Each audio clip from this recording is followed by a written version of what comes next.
Welcome, everyone, to episode 51 of the Golden Squeeze podcast, the Randy Johnson episode, the big unit. Also, I believe, another Mariner great, the Ichiro episode. They both were 51, I'm pretty sure. Could be wrong. But we are going to start off by talking about John Cena's first appearance in the WWE ring since his heel turn that was shocking to everyone except for Wade. He came out wearing similar merch to what he always wears, and he had a lot of things to say about the fans. He was giving off Daniel Bryan vibes to me when Daniel Bryan went heel. All it was missing was a fickle, and if we had fickle, if we had gotten a fickle, I would have probably still be laughing from that. But he was a very impassioned speech, said a lot of true things about how the fans, they never ask John Cena how he's doing. They never give him anything. They always just want to take. And it's always what he can give to them, never anything else. And all the fans who would sit in the front row and say, "Thank you, Cena," and "Cena sucks," it can weigh on a person. And I know it's acting, and I know it's not telling the truth, but you know what? If he was telling the truth, I wouldn't blame him.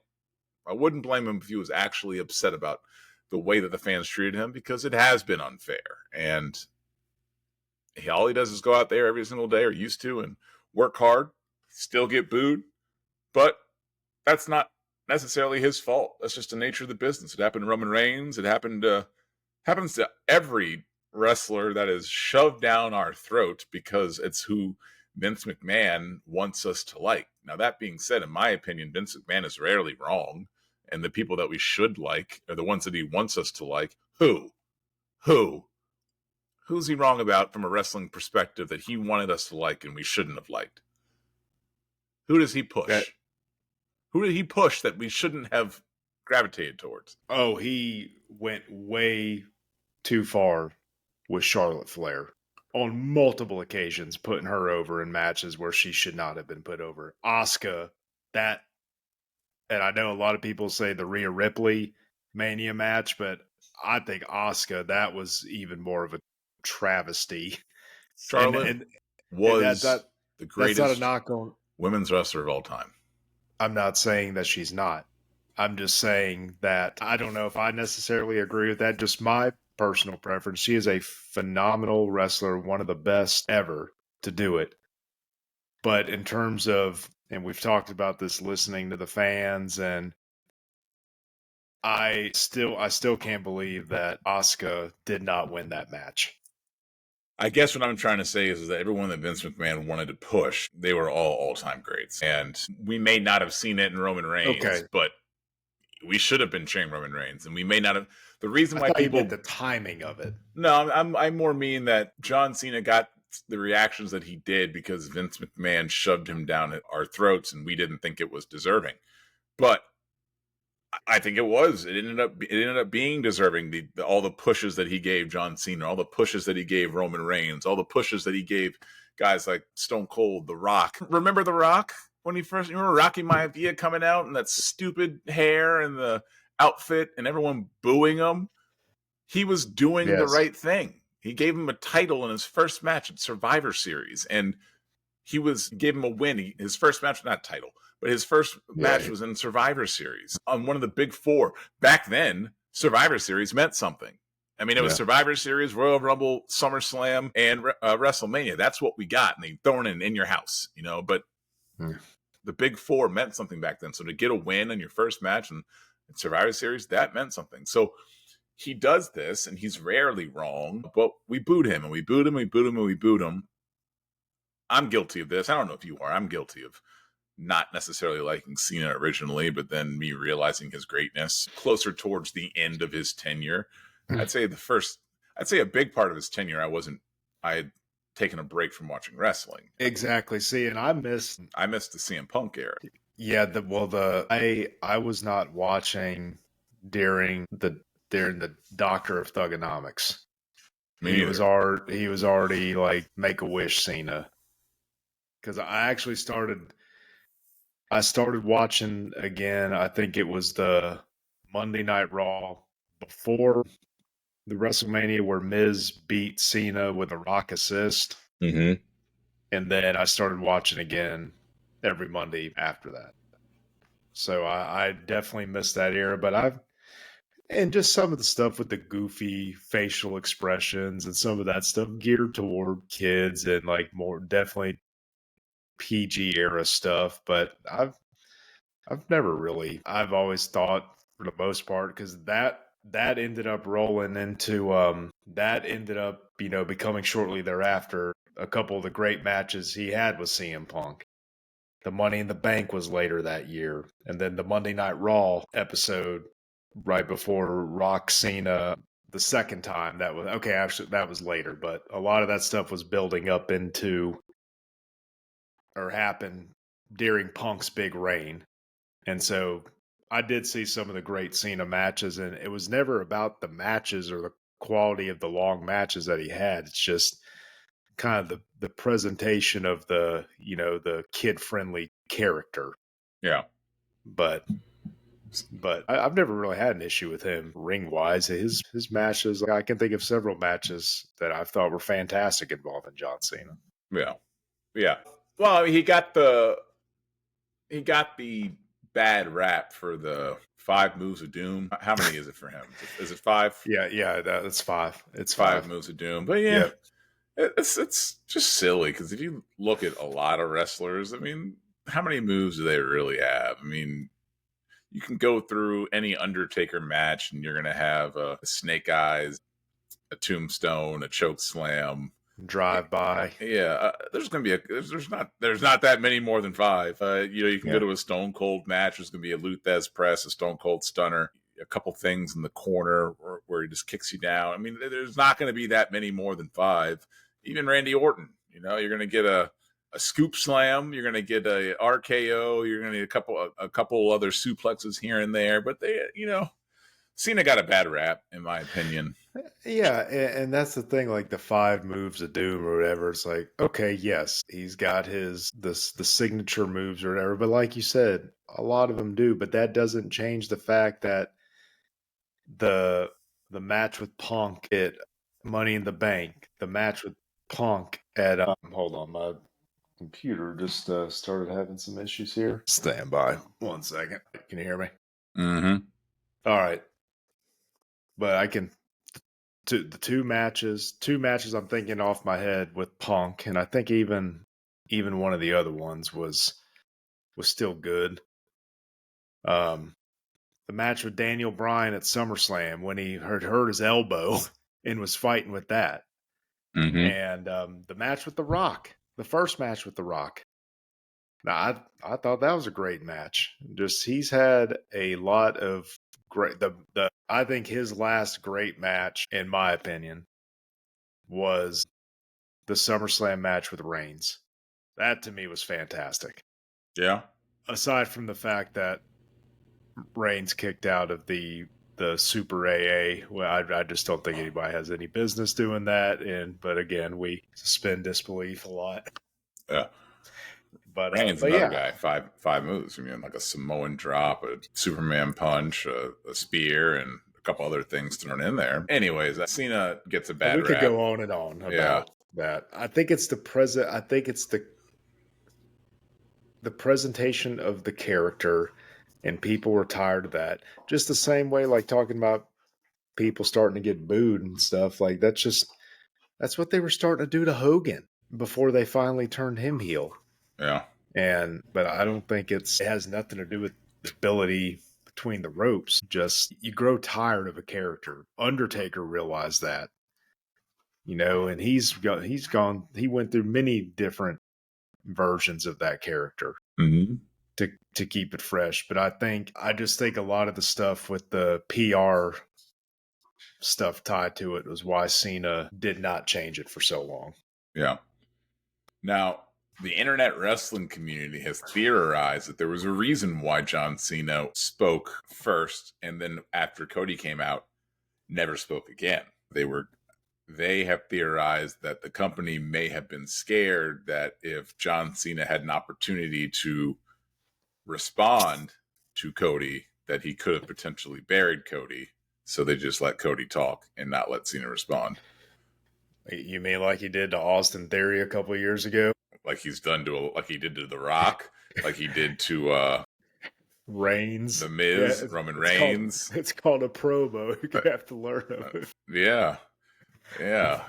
He goes, fine speech, and then he just buries the person right afterwards, is what he says every single time. So I can buy into that theory because I think that while Cody is fine on the mic, lisp aside, I think that Cena could absolutely bury him, and that would not be beneficial for their program, which is not for how many more weeks until WrestleMania? 3? No, maybe a full. Is it 3 or a full 4? Whenever Easter is Easter a month away? 20th, I think. Yeah. So yeah, we got a month. We got a full month. Yeah, so I can buy them not wanting to harm Cody this far in advance of WrestleMania, especially when John Cena is such a big name and he's going to be the draw, not Cody Rhodes. I could see that. What did you think of what Cena said? I liked I believed it, and I think that's what matters. John Cena turning heel, I think that the most difficult thing, and one of the reasons why the company didn't do it sooner, is because they didn't think it was believable, just based off of how milk toast that they had made him for the past 25 years. So I will give my kudos to John Cena is that I believe the words that were coming out of his mouth, and a lot of times that's not the case when you're getting a wrestling promo or a heel turn. That's one of the biggest things, and what separates John Cena from Jack Swagger when delivering a promo is Cena's believable. The word says everything with conviction, and you believe what he has to say. So I believed what Cena had to say. Everything he said made sense, so I enjoyed it. I enjoyed it. What about you? I liked some of it. It was long. I'll say that too. I was prepared for it to be long. I just like him comparing it to like the bad relationship or whatever. It's like, I'm done with you. I'm breaking up with you. Or it sounded a little. I wanted more Doctor of Thugonomics. Just attitude in delivery wise. I guess. I mean, I'm not necessarily. Sounds like you're one of the fans he was talking about in his speech, Wade. I know. I guess what I was just expecting is. I was fully expecting, after all these years of me giving everything I had, half y'all booing me, half y'all cheering me, and then both halves flip flopping over the years, like, I don't know y'all anything, and just be done with it and walk out until Cody's music hits. And then, same thing. I don't know you an explanation. Just leave. Let Cody talk. And I agree. I agree with that theory. He could have cooked him if he wanted to, but that was probably a very calculated move. Mm-hmm. But like I said, I thought I was, and again, I wasn't expecting rapping and rhyming, but just more short, sweet. Hey, I don't know y'all anything. I don't know y'all an explanation. Kiss my ass kind of a thing, and just leave. Yeah. But no, I like the stuff about changing up the outfit, changing the song. That was fantastic. I did enjoy that part. Yeah. But yeah, just some of the stuff about I'm divorcing y'all or whatever he sounds like. I was like, I just, right, like I said, I was just wanting a more cut and dry, like, hey, I did it, like it or not, tough, walk out the ring. So where are we going with this? Is it just we had talked about a triple threat? Do we still think that's going to be the case? No, because I think Cena. I'm sorry. I think Reigns, Rollins, and Punk is main eventing night one. I think that's gonna be the favor that Punk gets help from with Heyman, because they went for a while without addressing that, but they addressed it on Friday. They're like Corey Graves, I think, said, "I wonder what or somebody said," and then no, I'm sorry, I think it was Wade Barrett said, I still want to know what that favor is, or something along those lines. And I was like, okay, well, they're back to actually addressing it again. Yeah. But so no, I think it's going to be Cena versus Rhodes with a lot of shenanigans towards the end. I think it's going to be no disqualification, no count out, trying to stack the deck in Cena's favor. And if you haven't seen, Stone Cold is going to be part of WrestleMania weekend with like an autograph session. I think he is 100% going to be involved. Now, whether that doesn't necessarily mean Cody's going to win, but I think that he's going to come out, he's going to stun The Rock. I'm going to see my 3 backflips and be happy regardless of what happens. Yeah. But yeah, I don't see Reigns, Rollins, and Punk not main eventing night 1 anymore. I don't. Okay. We'll see. Yep. We'll So see. I think that's where it's going at this point. Yeah. So Also on this Raw, we got Jey Uso versus Austin Theory in a match that lasted under a minute, where Jey Uso had 2 bad botches. One, trying to do a dive off the ring where he got caught in the ropes laying on his back. And then another one where he was trying to do a spear and it came off looking like a crossbody to win the match. It was actually called a crossbody by Michael Cole. Can Jey Uso really have a successful run as a champion in WWE? His in-ring work is awful as a singles competitor. One of the best tag team wrestlers of all time. When are we getting the Usos back? Because I don't need these singles runs anymore. They're just annoying. But can the company really trust him? We felt the same way, at least I felt the same way about Damian Priest for a little bit when he kept getting botch after botch after botch after botch. You can't have this many botches. You just can't, and be successful as the face of the company, having one of the biggest titles in the company on the brand. What brand's he on? He's on a Raw. Raw's on Netflix now. Is this really the guy that they want to be on their flagship show? The champion of their flagship show? What is Jey Uso other than an entrance? Regardless of if you feel that way or if you like his singles in-ring stuff, we're getting that championship run. Whether you want it or not. I don't want it. Well, I didn't want Sami Zayn beating Gunther last year either, but we got I didn't realize that happened. He won? But I just don't see his popularity not being rewarded with that title. And now I will say this. Had they gone with Gunther, Jey main eventing night 1, I could see that being like, hey, we're going to keep the title on Gunther, but you're main eventing night 1. Thank you. You've sold a lot of merchandise. You're one of the, if not arguably, the most popular guy in the company right now. Thank you, but we're going to keep the title on Gunther. And essentially both guys get rewarded by main eventing night 1, but they keep the title right where it's at. But since I do not believe they're doing that anymore, I think the consolation prize is him getting a run at the title, regardless of how short-lived it may end up being. Mm-hmm. But I just don't see.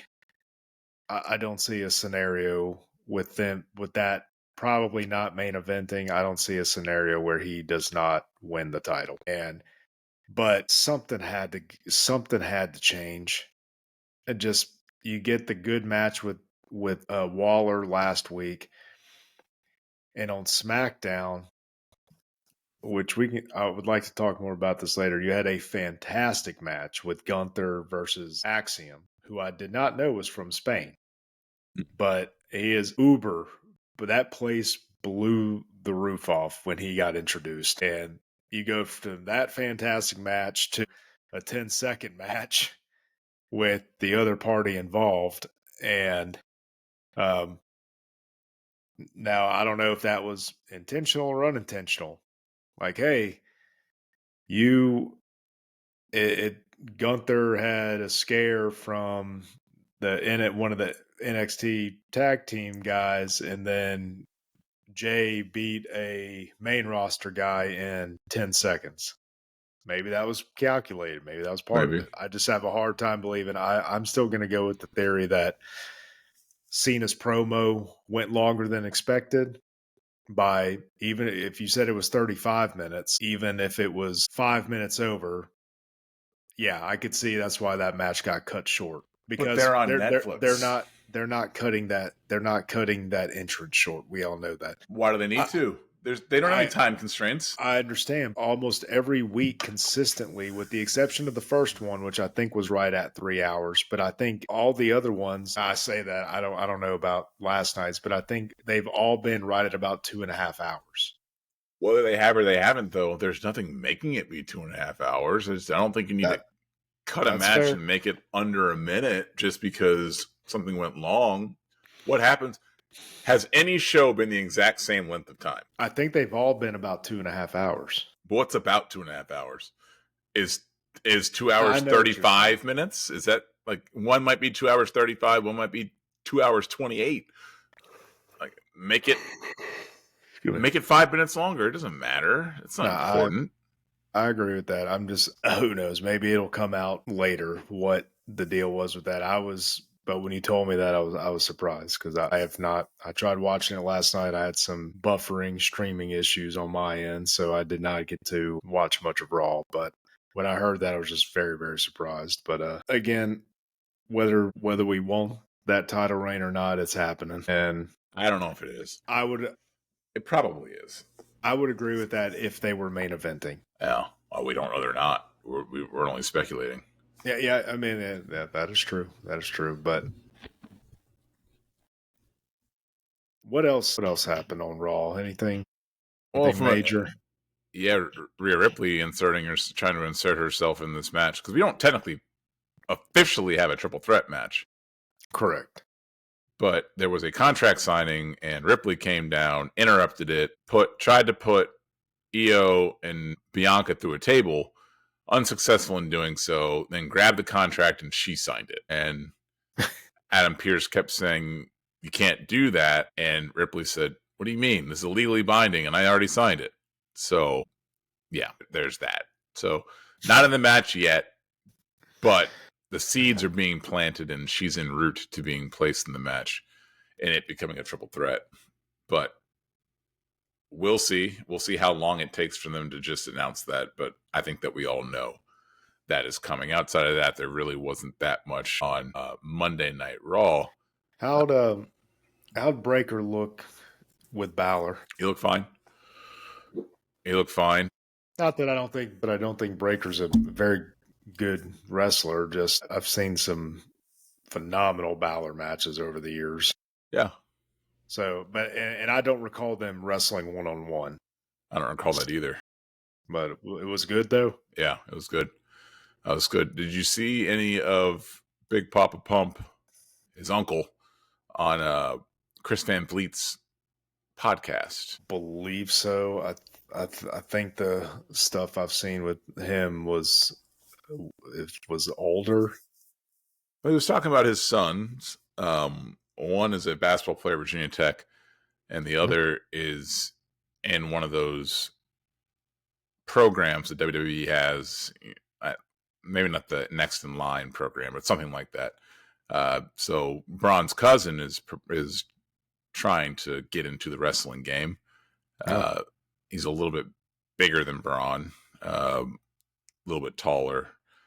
Football player in college. I don't remember exactly where he went, but his dad was speaking very highly of him, obviously. I mean, it's his son. Of course he's going to, but you know, those Steiner genes, they're strong. So if we can get there have been a lot of cousin tag teams in the history of WWE. So to get Braun and his cousin Brock Steiner, I don't want him in a tag team. They need something in the tag. They need something with their tag team division. It's awful.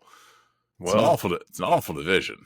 Well, that's an easy fix. One of the best tag teams I've seen is sitting in NXT right now. That's true. But I'm sure they don't want to bring them up because they know they're not going to do anything with Fraxium. So they're like, nah, you guys are good. We're not going to do anything with you, so we're going to keep you on NXT, which is smart. Yeah. If they're not going to do anything, that's what I want them to be. If they're actually going to start building out their tag team division, then I'm fine with them getting called up. Now, I understand that we have new tag team champions. That happened on SmackDown. Yes, it did. With Montez and Angelo, the new tag team champions. And no shenanigans. No nannies. Good. I 100% was wrong on that because I thought all of this stuff was leading up to a ladder match for the titles in Mania, which it still could. It still could, but I thought different teams were going to interfere and they were going to officially announce it. But no, they went with the title change, and it was good. Very good match. God, man, there's a lot of talented wrestling and just raw athleticism in that match. Holy cow. Yeah. That was good.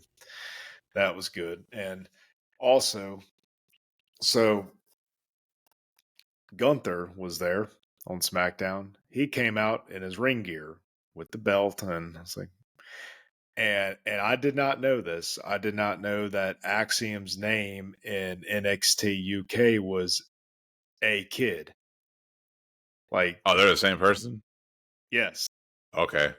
And Gunther was like, and again, I didn't know Axiom was from Spain and that they were in Barcelona. And Gunther is like, if we're here in Barcelona, and he's like, wish it would have been in whatever, said another city in Spain. He's like, but you know, and there's a boo, and they start booing him. And then he's like, go Real Madrid. And it was great. Oh, Typical. good cheap heat. Yeah, typical. And then he's like, I hear there's A Kid here. And dude, the crowd went nuts. And he's like, I like to give him an opportunity now. And he came out and he was had the all black mask on and came out without Frazier, came out by himself, and they proceeded to put on a fantastic match. And Axiom hit golden ratio, and I was like, oh my God, they're about to let him beat him. And but they did not. But what they did do, Gunther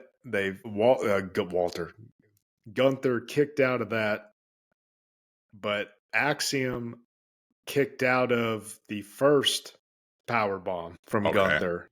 And I was like, oh. And I would not be surprised if that was Gunther's idea, being in Spain. But then later on, I think he hit him with, he did something where it led to the discus, or not the discus, it led to like a JBL type clothesline followed by a couple of power bombs, and that put him away. But it was and then he proceeded to get extra heat by putting Axiom in the sleeper hold after the match was over. So, and there was and the crowd was chanting yeet, but nope, Jay didn't come out. They just let Gunther do the sleeper till he passed out. But fantastic match. And talk about tag teams, he probably turned a lot of heads for people who haven't seen him wrestle individually. I mean, he's good. We've talked about it for a long time. He's a good wrestler, great wrestler.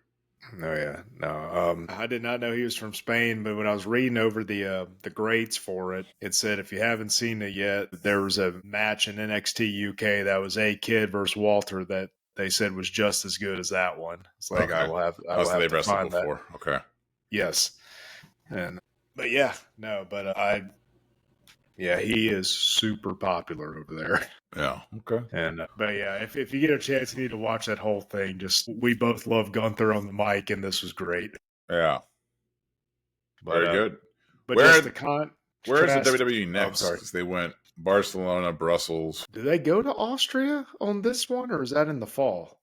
Not sure. I feel like it's sometime this year. They're going to be in Austria. Okay. That may be in the fall though. But, okay. Yeah, I think they're over there for another week. Okay. And that means we should be getting Cena again. Yeah, he'll be at Raw on the 24th and Raw on the 3rd. Where is Smack? Not sure where it's at. It doesn't matter. Okay, I got to talk about something. The Paul Heyman segment that they had. I almost feel like it was a bait and switch. The first time WWE's done a bait and switch. Yeah, but usually when they advertise stuff for Heyman and what he's going to get into, there's usually most of the stuff. I feel like most of the stuff involving their big ones is these days anyways is usually gets addressed. And he came out and heavily promoted WWE 2K25. Don't blame. Sell the money, sell the games. Yeah, and like dogged Seth Rollins, talked about Reigns and Punk. But didn't really address much about what happened, and then just kind of went back to the video game a little bit. And then, it was very, very odd. But you'll have to take a look at that. I'm trying to think. Tiffy and Charlotte had a good brawl, and that was good. That was very good. Because Charlotte had a match with B-Fab. That was actually, I enjoyed it. I thought it was a good match. Charlotte won with the figure 8 and was refusing to let it go. And then Tiffy came out, and then they just started brawling, and they tried to keep separating them, and then they kept on brawling and fighting. And then even when Miz TV started, Charlotte and Tiffy came back out, and they had to separate them again. Well, we'll see what Charlotte can do, because I talked about this when we talked about her WrestleMania, her Royal Rumble performance. She was so limited in the ring. You can just tell. So we'll see when they take the training wheels off and let her expand her moveset back to what it was, because I don't need to see chop, chop, chop, chop, moonsault, chop, chop, moonsault, chop, chop, figure 8. Don't need to see that. So we'll see what happens there. We'll see what happens. I just hope they don't. I hope they let Tiffy win. We'll see. We shall see, though. This is going to be interesting. Yeah, I'm not sure. Obviously, It's up in predictions the aren't air. for 4 weeks, but Yep. that one's going to be a hard one for me to pick. I'm definitely picking Tiffy. I just don't know if they'll have her lose 2 or back-to-back WrestleManias in a row. Yeah, we'll see. We'll see. Anything else of note in SmackDown? Do you have the card handy? Oh, well, the Street Profits are the champions. We touched on that. Good match. Good match against DIY. I feel like Cody was supposed to be the guest on Miz TV, but Miz was just running down Cody, and he pretty promptly took him out with a crossroads, and that was pretty funny. From match card, it was Sikoa, Fatu, Tonga versus LA Knight, Braun, and Jimmy. B-Fab versus Charlotte. Cody Rhodes on Miz TV. The 3-on-3 was good. It was an entertaining 3-on-3 tag match.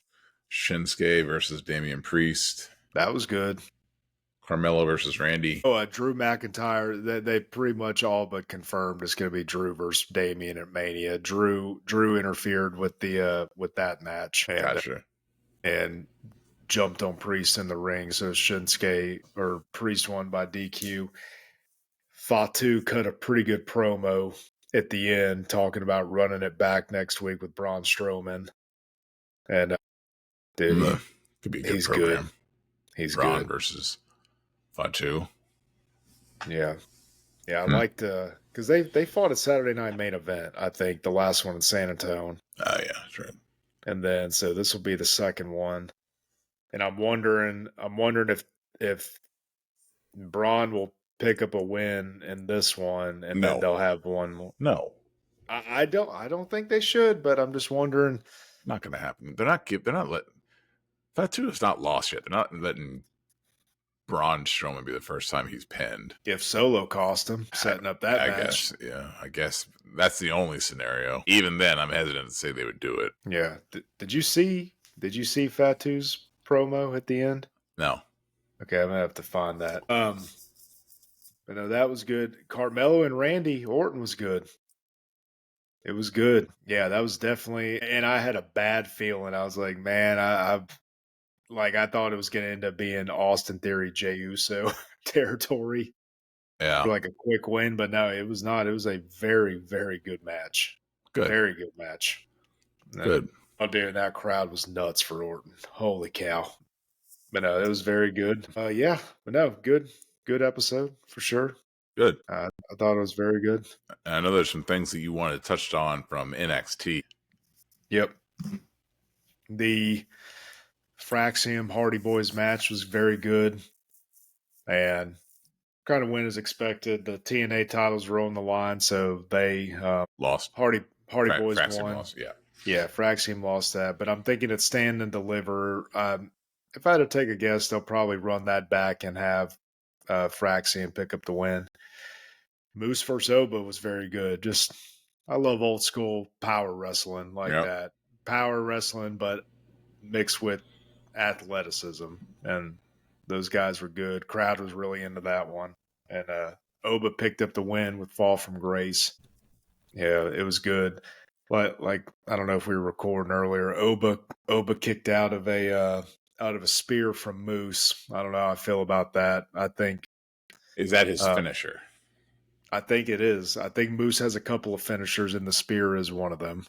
Could it be a situation where, since so many people in the main roster use a spear, that they're trying to get it and make it like a signature move as opposed to a finishing move? Or I don't know if they're trying to equate that to win, because I believe Oba hit a fall from grace early in the match and Moose rolled out of the ring.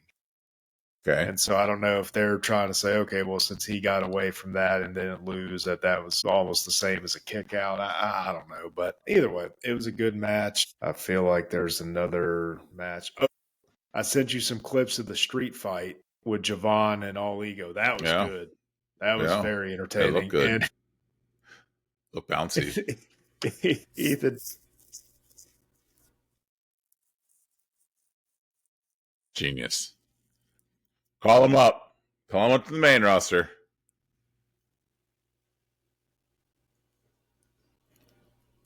Roxanne Jordan Grace was a very good match. I assume. Wait, who won? Jordan Grace. Yeah, got the win.